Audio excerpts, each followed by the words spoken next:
Being stuck happens for a lot of reasons. For me, being stuck has absolutely been tied to my need for attachment to others over my authentic self.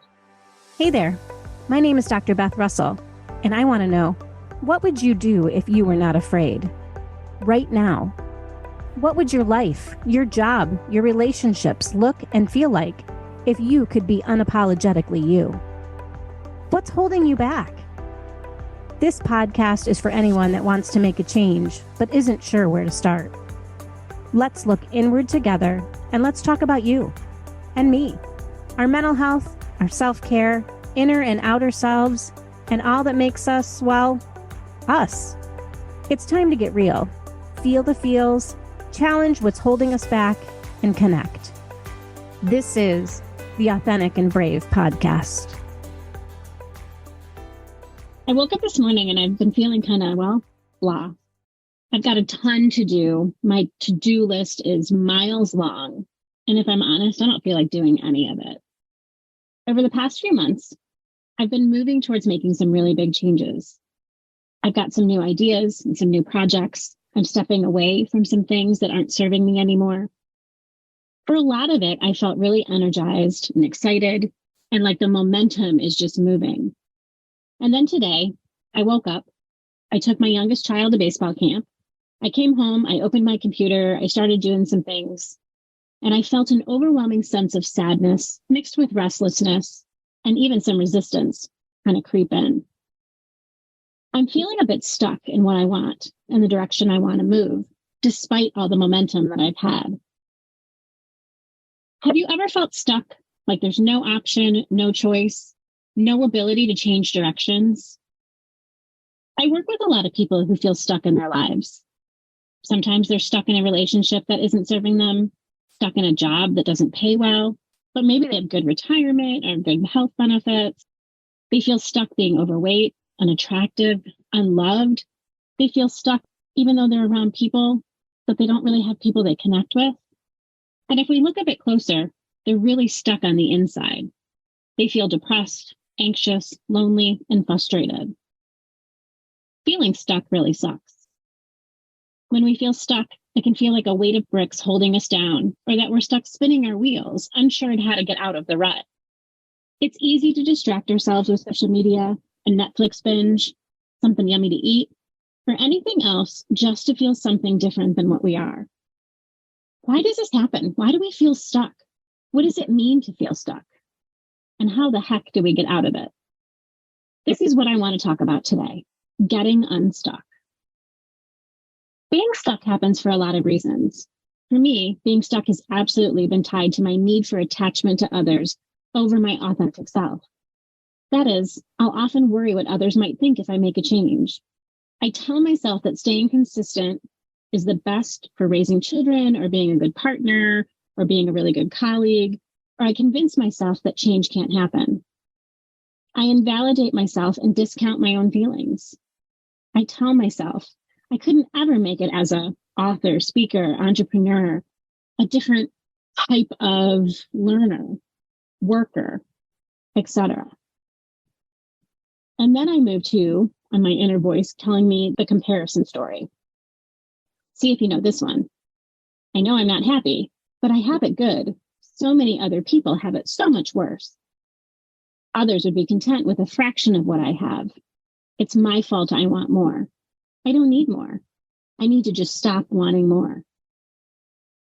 And every once in a while, we do have those people who say, why would you want something different? You have so much, or you seem like you have it all together. Telling ourselves stories about the impossibility of an idea is a sure way to tell our brain not to bother trying anything different. I hear these types of statements all the time from my clients and students. I'm 45 years old. I'm too old to change. This job is killing me, but there's no other options. I have bills to pay. My boss would never let me try out something new. You can't teach an old dog new tricks, etc., etc. And so the thoughts and the inner dialogue continue. Change is impossible. There's no way out. There's no options. I'm stuck. But what if we weren't? What if we aren't stuck? What if some of it is the messages we continue to tell ourselves? And there's so many reasons why we feel that way. Let's talk for just a minute about being stuck in a job, though these things could also be applied to feeling stuck in a relationship or other situation as well. Some of the reasons we feel stuck is maybe we didn't understand the role when we accepted the position. Maybe we blame ourselves for not understanding versus maybe the system itself didn't share this information, whether on purpose or not. And so you didn't know what you're getting into. Maybe you don't know the value of your own skills. Maybe you've stayed too long in the job because you're afraid of change or risk. Sometimes we get really comfortable in our routine, even though we don't really like it. I know what it is. It's the devil we know versus the devil we don't know. Sometimes things change and our skills are out of date and we're afraid, again, to make a change or to learn something new. Sometimes we think we need to prove ourselves in order to earn a better working condition or a new job. Sometimes we've convinced ourselves to wait and just see what will happen. Give it a little more time, even though slowly you're dying on the inside. Sometimes you feel like you can't turn down your high salary for a lower paying job that would give you more joy or more flexibility or let you learn a new skill. Sometimes we are highly specialized in what we do, and it's hard to identify how we might transfer our skills to a new position. Sometimes we get unsure of our values. Our values change, and what was important to us at one point is no longer, and thus the job we're in does not serve us. If any of these sound familiar, maybe you're a little stuck too. I know for me, several of them have come through my mind and gone through my brain over and over again over the last few months. Sometimes we look to others as if they would just change, then things might get better. For example, have you ever told yourself, well, if my boss wasn't such a jerk, I'd be happier in this job? Or if so-and-so retires, things will get better. And so maybe I just have to wait it out. We get stuck in our thinking that if other people just change, we'll feel better. And while this can sometimes be true, really we're feeling stuck because of what's going on inside of us, not them. Are you tired of feeling held back by fear? It's time to break free and live life unafraid. Are you ready to get real? Spend some time journaling and coloring to face what's holding you back? Introducing the 30 Days to Unafraid Coloring Affirmation Journal. Color away and process your fears with empowering mandalas for self-care. This journal is your roadmap to conquering fear and embracing change with confidence. Don't let fear control your life any longer.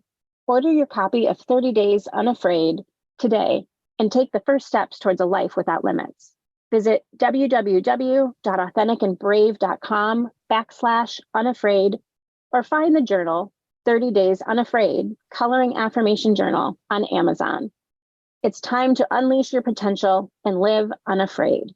Get your copy now. I was reading Viola Davis's book, Finding Me, and she had a great quote about getting unstuck. She says, "My biggest discovery was that you can literally recreate your life. You can redefine it. You don't have to live in the past. I found that not only did I have fight in me, I had love in me." I love this quote because she's turning the old message that you have to stay stuck, that you can't recreate, that you have to fight all the time, but also you have to love yourself. And that's one of the things that I'm working really hard on right now. This quote reminded me that just when I needed it, that I do have control over what I'm feeling and what I'm doing, what I'm creating, whether negative or positive. Feeling stuck isn't permanent, and I can move away from it. Some of the best advice I ever got about being stuck came from a very dear friend who I've known for a very long time. I was describing how I felt stuck in my career and life in general. I was definitely in complaining mode. I just wanted to complain. I definitely wasn't in action mode. She stood up and said, "Okay, let's go." And I just looked at her. I had driven 400 miles to see her, and I was happily tucked under a blanket in her living room, ready for complaint mode. "Come on," she said, and put on her own coat. After more than 30 years of friendship, I knew I wasn't going to win. So I got up and I followed her. And it was cold out. We had to put our hats on, our gloves. It was Boston in the middle of winter. And we walked. And then we walked some more. And we walked some more. And we talked. She listened. We shared stories. We even had a few silent moments where I just looked at the trees around me. And after quite a while, We ended up back at her place. As she unlocked the door, she said, "When you feel stuck, sometimes you have to move. Being passive just keeps you in the same place." Ouch. I love her and I hated her in that moment. She knows me so well, and she was right. I needed to move my body, but I also needed to move my thinking. She gave me a sounding board, and she listened, and she challenged, as she always has. But also she reminded me to get up and see something different, put myself in a different place. And I got it. She didn't really mean physically, though the fresh air helped. She also meant move my heart, my words, my thoughts. Dale Carnegie said, "It is the way we react to circumstances that determines our feelings." And when I feel stuck, I often spin in my feelings for a while. What I began to realize is that it wasn't that I was stuck, it was how I was perceiving what was going on. I could move, I could change, but I was choosing not to. I told myself there were no options, but that wasn't true. There were options. Now, they were all difficult options with consequences, but there were options, and I was choosing to remain in pain. I was too afraid to allow what was going on to be true and then deal with it. Being stuck can feel like quicksand. The more you try to get out, the more it washes over you and the deeper you sink. When I feel stuck, my mind is telling a very specific story. Often because I'm telling myself, if things could just be different, I would be happy, content, or fulfilled. But that's not really true. Did you know that researchers found that approximately 70% of people feel stuck in the routines in their lives? And in one study, as many as 75% of respondents reported feeling professionally trapped. Trapped, that's such a word. There's so much in that. When we're trapped, we have no way out. Research has indicated that feeling trapped and defeated are experiences common to people who face anxiety and depression. And in other words, feeling trapped can increase anxiety and depression, which further reinforces the feeling of being trapped. And thus, a vicious cycle ensues. Are you a fan of young adult fiction, magic, and adventure? Then you won't want to miss Kindreds, the thrilling new fantasy novel from author B.B. Russell. Join our heroine, 16-year-old Lila, after the death of her last living relative when she reconnects with a boy named Joey from her childhood who harbors a secret. Needing to know what it is, Lila follows him and finds herself in Carnival Noliana, a disappearing world of magic and wonder, hidden just beyond the veil of the ordinary that is looking for 10 new members.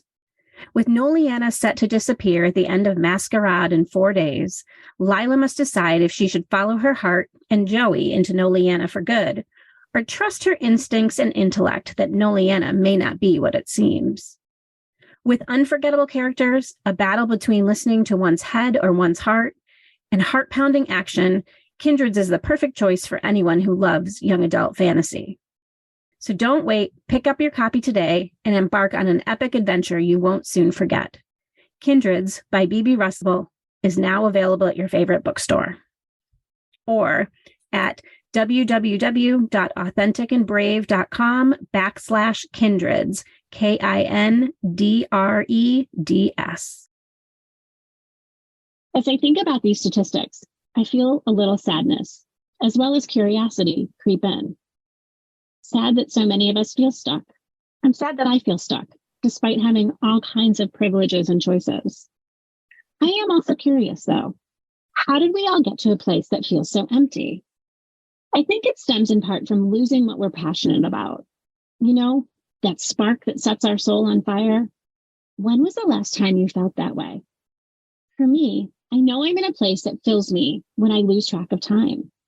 Whether it's sitting on our neighbor's porch, laughing over a drink, writing a new story, or working on a project. These things all fill my soul in different ways, and I feel less stuck. My creativity is a big way I begin to feel the shift and start to feel less stuck. Connection with other people is also really important, just like the visit to my friend. And like she had me do, I have to move. Today I went for a quick swim after my morning work. My youngest child joined me. It was just a few minutes with him. And now as I return to my work, I do feel the energy shift and I'm a little less stuck. I still have some of the same feelings, some of the doubts, same thoughts going through my head, but they don't feel so definite. Getting unstuck for me takes time. I often have to just surrender to it and admit that I feel it. I was reminded of the term, the art of allowing, the other day. I first heard this term in my 20s from a beloved spiritual director.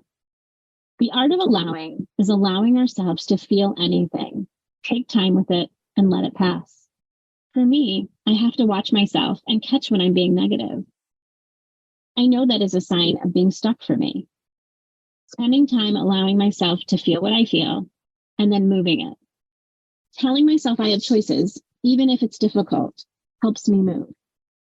Helps me recognize the narrative that I'm telling myself. When I turn to my creativity, it helps me discover what I'm passionate about, and it reminds me what my purpose is and helps my authentic self to reemerge. Mark Mason, in his book, The Subtle Art of Not Giving a Fuck, a counterintuitive approach to living a good life, has a great quote. There is a simple realization from which all personal improvement and growth emerges. This is the realization that we, individually, are responsible for everything in our lives, no matter the external circumstances. We don't always control what happens to us, but we always control how we interpret what happens to us, as well as how we respond. Whether we consciously recognize it or not, we are always responsible for our experiences. It's impossible not to be. Choosing to not consciously interpret events in our lives is still an interpretation of the events. Choosing. I love this word. I've talked about it before in other episodes. Each day I have to remind myself I have choices. They may all be really bad choices and ones I don't want, but I have them. I can stay in the job or I can go. I can express how I'm feeling to someone that hurt me, or I cannot. Recognizing this can make a difference in feeling stuck, and it can help us get unstuck. I think the most helpful place to start is recognizing that we have choices. We may not like it, but we have them. I'm going to say that over and over again until we begin to believe it more. And sometimes a choice is just a choice. It doesn't always mean it's the final decision. So you don't like doing 7 loads of laundry on a Saturday? You can choose to do a load each day of the week. Is it a better choice? Maybe. Maybe it isn't. It's how you choose to look at it. And the best part, let's say you choose to do a load a day, but then you miss a few days. Then maybe you pick a different option. The decision isn't final just because it didn't work. The more information to inform you, the better. I hope today, if you're feeling stuck in some aspect of your life, that you know that you're not alone. It's common for all of us to feel that way. I feel it. I'm honest about it. I'm accepting it. And remember, though, you don't have to go it alone. And while the different choices may not be easy, you do have them. We can get unstuck together. We can find what we're passionate about. We can find our purpose. Sometimes we need reminders. Sometimes we need rest. Sometimes we need love. All of those things are around us, and I hope that you find them today. If you like this episode, please consider sharing it with someone you care about. And please make sure to like it and subscribe on whatever platform you're listening to. And until next time, keep on being authentic and brave. Thank you so much for listening to the Authentic and Brave podcast. I want to remind our listeners that the content of this podcast is not a substitute for professional therapy or medical advice. The information shared in this podcast is for educational and entertainment purposes only. If you are experiencing mental health issue or any other medical concern, we strongly encourage you to seek help from a licensed professional. The National Alliance on Mental Illness, also called NAMI, helpline is a great resource and can be reached at 1-800-950-NAMI or 1-800-950-6264. Thanks so much for tuning into the Authentic and Brave podcast. If you want more, head over to the AuthenticandBravePodcast.com for show notes and sign up for the mailing list so you'll never miss an episode. If you're looking for inspiration, connection, and people like you and me, be sure to join my exclusive community on Facebook. The link's waiting for you at AuthenticandBravePodcast.com. This is Dr. Beth Russell signing off. See you next time.